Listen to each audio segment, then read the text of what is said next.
Assalamualaikum warahmatullahi wabarakatuh. Apa kabar semuanya? Semoga kita selalu diberi kesehatan dan selalu berada dalam lindungan Allah Subhanahu wa Ta'ala. Pada kesempatan kali ini, sebelum kita memasuki pembelajaran, alangkah lebih baiknya kita berdoa terlebih dahulu.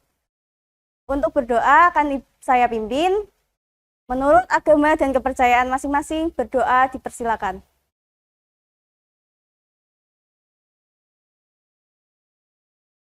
Berdoa selesai.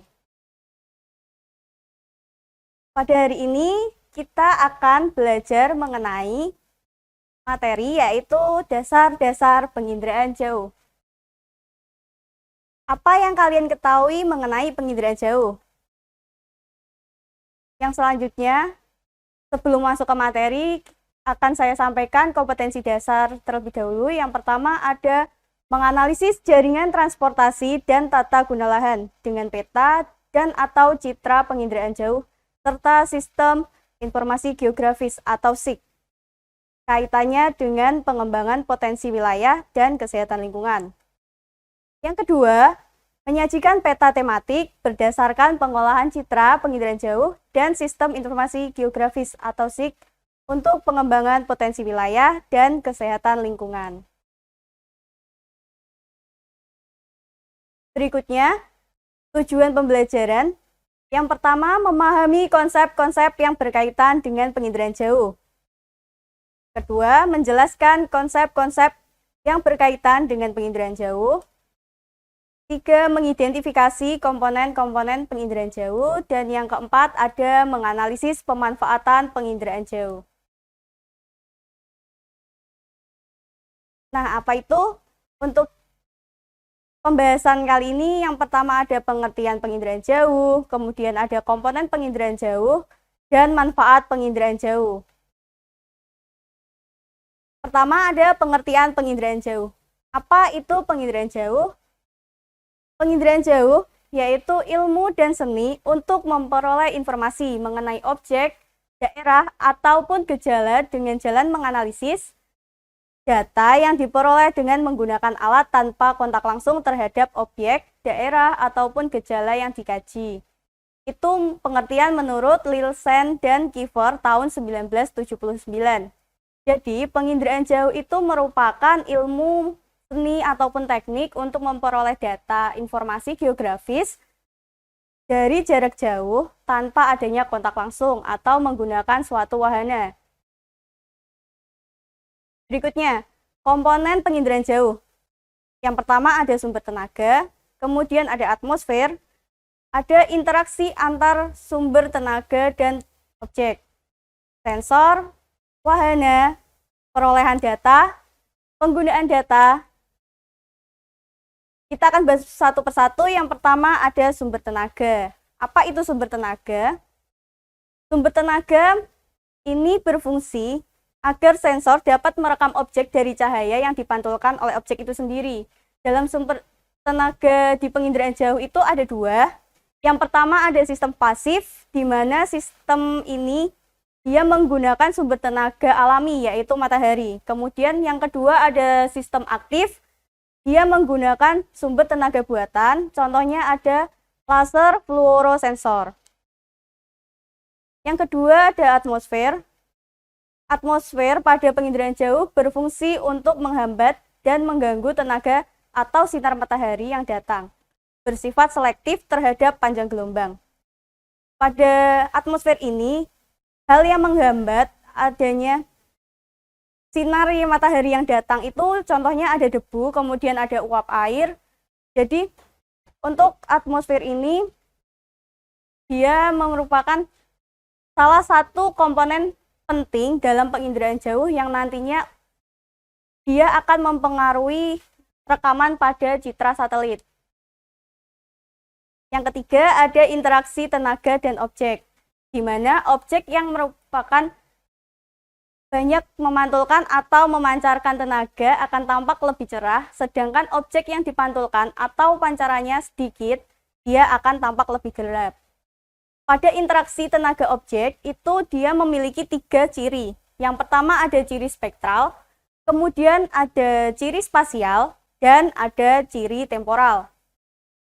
Apa itu yang dimaksud dengan ciri spektral? Untuk spektral itu dia mendasarkan pada rona dan juga warna. Jadi untuk ciri spektral dia menjelaskan terkait rona ataupun warna dari penginderaan jauh yang nantinya dia akan terekam.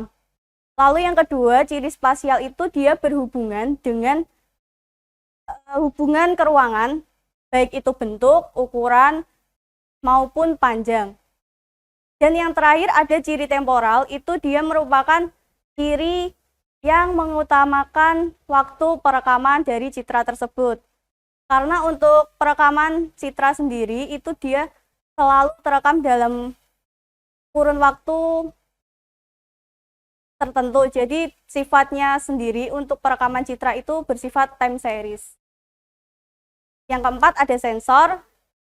Fungsinya untuk menerima dan merekam tenaga yang datang dari suatu objek. Dalam sensor ini dia ada dua jenis. Yang pertama ada sensor fotografik. Apa itu sensor fotografik?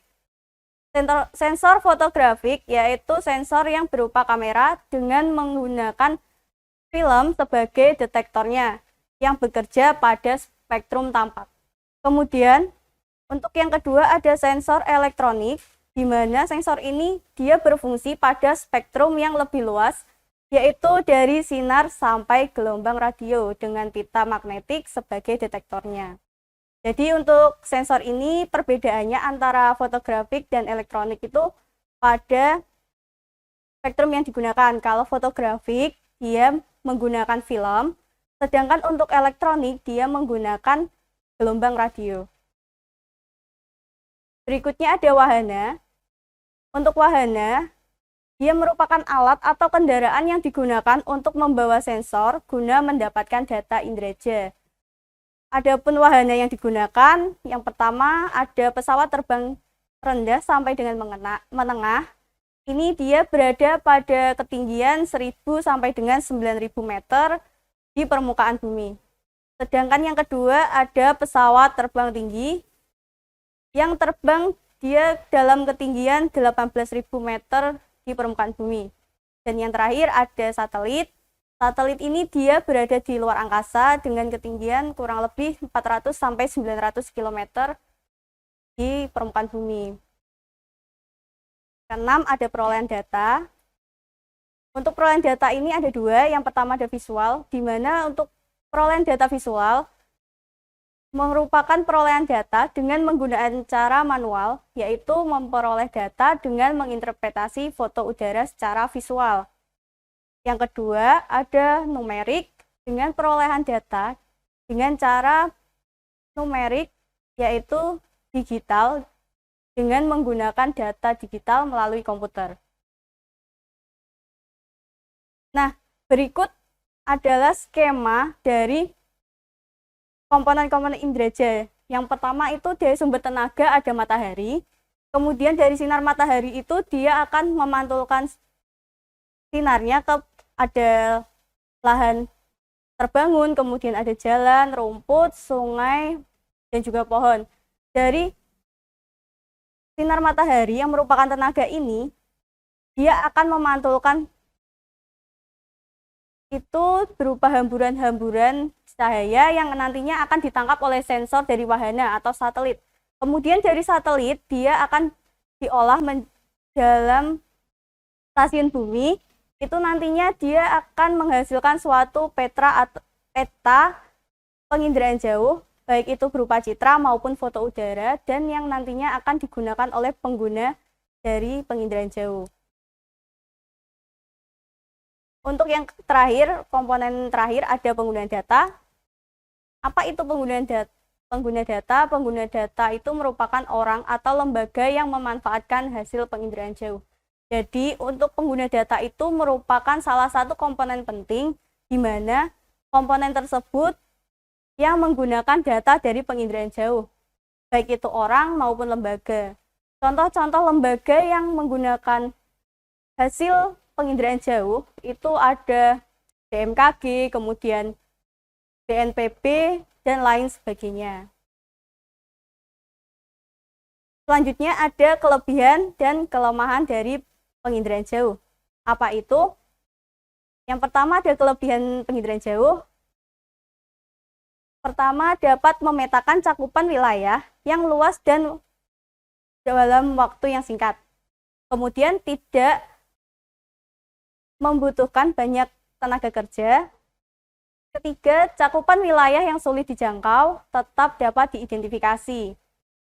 Peta yang dihasilkan bersifat 3 dimensi dan dapat menghasilkan visual fenomena di muka bumi dengan periode waktu tertentu. Biaya yang digunakan lebih murah.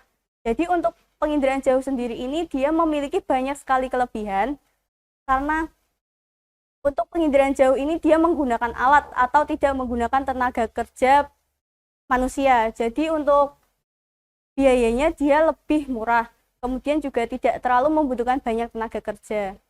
Serta cakupannya sangat luas sehingga wilayah-wilayah yang sulit dijangkau itu tetap dapat diidentifikasi. Selanjutnya ada kelemahan penginderaan jauh, yaitu terkadang untuk pemetaan yang detail, akurasinya tidak selalu baik karena bergantung pada resolusi citra yang digunakan.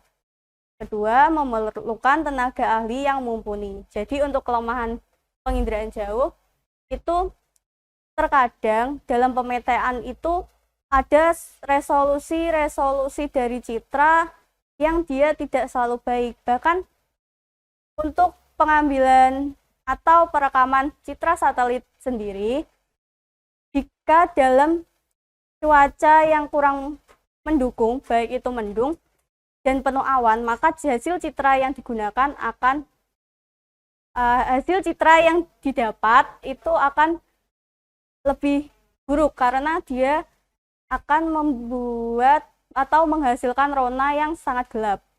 Lalu yang terakhir ada memerlukan tenaga ahli yang mumpuni ini.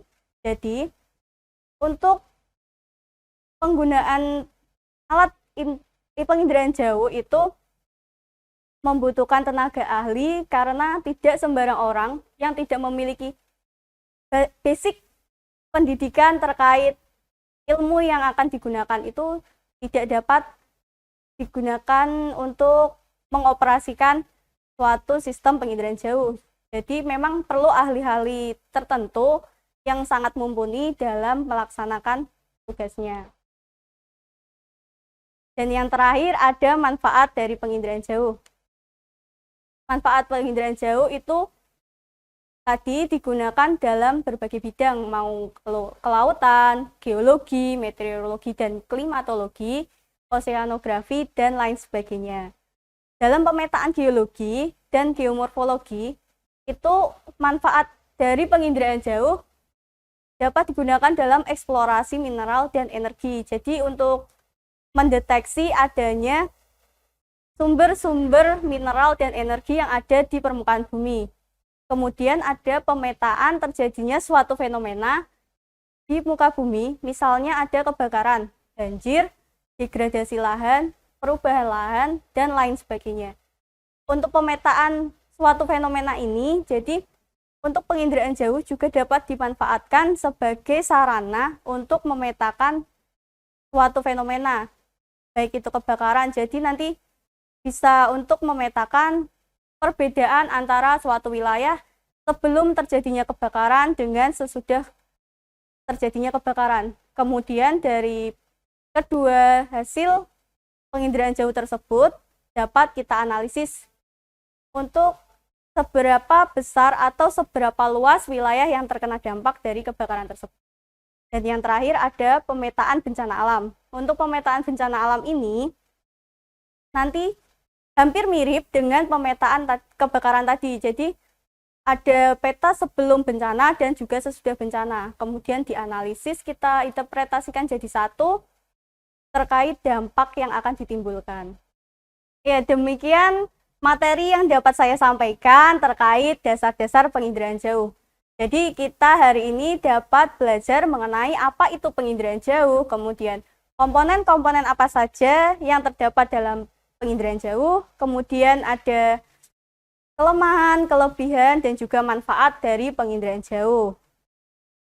Untuk itu, Sebelum Ibu akhiri, kurang dan lebihnya saya mohon maaf apabila terdapat salah-salah kata maupun penulisan.